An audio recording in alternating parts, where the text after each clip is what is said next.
नमस्कार, स्वागत है आपका हमारे चैनल में। अब खबरें विस्तार से। अगर लोकसभा और विधानसभा के चुनाव एक साथ कराए जाएं तो खर्च कम होंगे, कोई दो राय नहीं है। लेकिन ऐसे होने से महंगाई पर काबू पाया जा सकता है या अपराध कम हो सकता है। सुनने में आपको अजीब लगेगा, सुनने में जैसा लगे, लेकिन एक देश एक चुनाव को लेकर बनी हाई लेवल कमेटी की सौंपी गई रिपोर्ट में ऐसे दावे किए गए हैं। हाई लेवल कमेटी पूर्व राष्ट्रपति को रामनाथ कोविंद की अध्यक्षता में काम कर रही है और बताते हैं कि इसी रिपोर्ट में राष्ट्रपति द्रौपदी मुर्मू को सौंपी जानी है। हाल ही में यह खबर आई थी कि एक देश एक चुनाव पर विधि आयोग भी केंद्र सरकार को अपनी रिपोर्ट सौंपने वाली है और ये काम 15 मार्च से पहले यानी आम चुनाव के संभावित घोषणा से पहले हो सकती है। लोकसभा चुनाव 2024 की तारीखों का जल्दी ही घोषणा कर दी जाएगी, संभावना है। लेकिन यह अभी साफ नहीं है कि लोकसभा के साथ क्या उड़ीसा, आंध्र प्रदेश, अरुणाचल प्रदेश और सिक्किम के अलावा किसी और राज्य का भी विधानसभा चुनाव को कराया जाना है या नहीं। और जैसी संभावनाएं जताई जा रही हैं, जम्मू कश्मीर में भी विधानसभा चुनाव कराए जा सकते हैं। अगर वास्तव में रिपोर्ट के आकलन सही साबित होते हैं तो फिर फायदा ही फायदा लगता है। राजस्थान कांग्रेस के दो दिग्गज नेताओं के बीच पिछले 5 साल से सियासी जंग चलती रही। ये जंग अशोक गहलोत और सचिन पायलट के बीच चली, जिसमें जुलाई 2020 में गहलोत सरकार के गिरने की नौबत आ गई थी। पायलट का आरोप था कि उनके समर्थकों को सरकार में तवज्जो नहीं दी जा रही।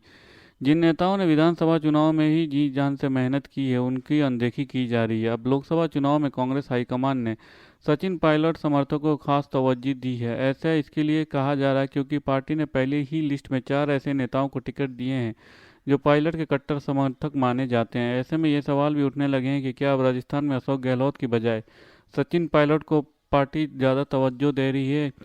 मंगलवार 12 मार्च को शाम को 4 प्रत्याशियों के नाम की घोषणा की गई।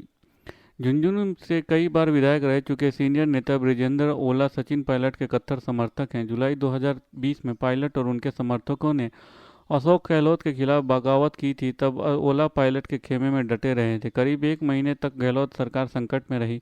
पायलट अपने समर्थक विधायकों और मंत्रियों के साथ जब हरियाणा के होटल मानेसर में थे, तब ब्रिजेंद्र ओला उनके साथ थे। ओला का कहना था कि सचिन को पायलट को राजस्थान का मुख्यमंत्री बनाया जाए।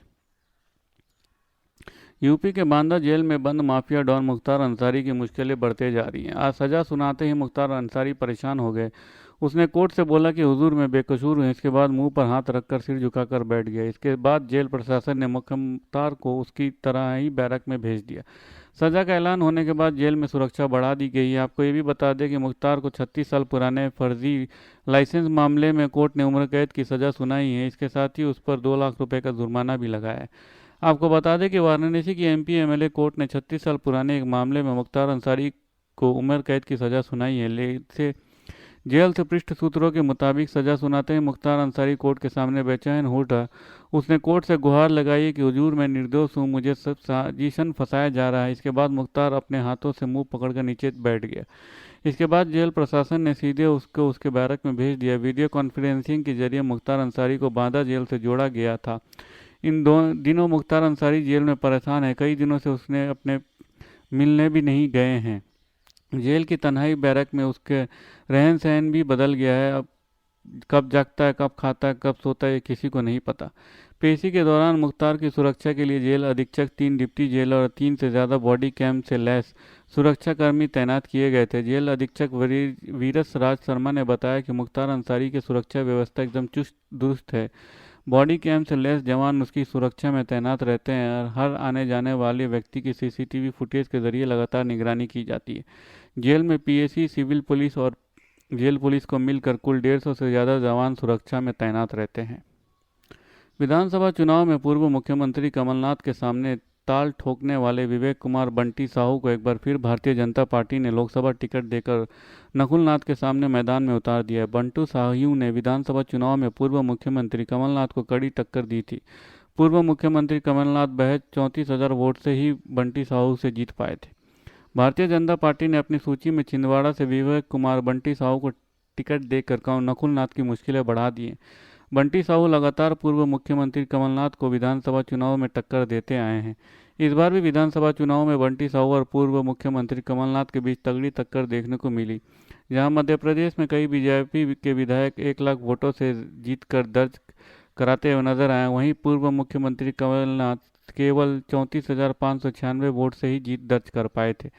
ऐसे में बंटी साहू का नाम शुरू से ही लोकसभा टिकट के लिए चल रहा था। पार्टी ने नकुल नाथ के सामने बंटी साहू को उतार कर लोकसभा चुनाव में कड़ी टक्कर की पेंच फंसा दिए। साल 2018 में मध्य प्रदेश की कांग्रेस की सरकार बनी थी। उस समय कमलनाथ सांसद थे। कमलनाथ ने लोकसभा से इस्तीफा देकर छिंदवाड़ा से दीपक सक्सेना की सीट से चुनाव लड़ा। इस दौरान भी बंटी साहू ने उन्हें कड़ी टक्कर दी। हालांकि कमलनाथ ने 25,000 वोटों से ज़्यादा से जीत दर्ज की थी। धन्यवाद। खबरें समाप्त हुई। अगर आपको हमारे वीडियो के कंटेंट पसंद आ रहे हैं तो इसे लाइक और सब्सक्राइब जरूर कीजिए। अपने परिवार और दोस्तों में शेयर कीजिए। अपने सुझाव कमेंट बॉक्स में पोस्ट करना ना भूलें। धन्यवाद। आपका दिन शुभ हो।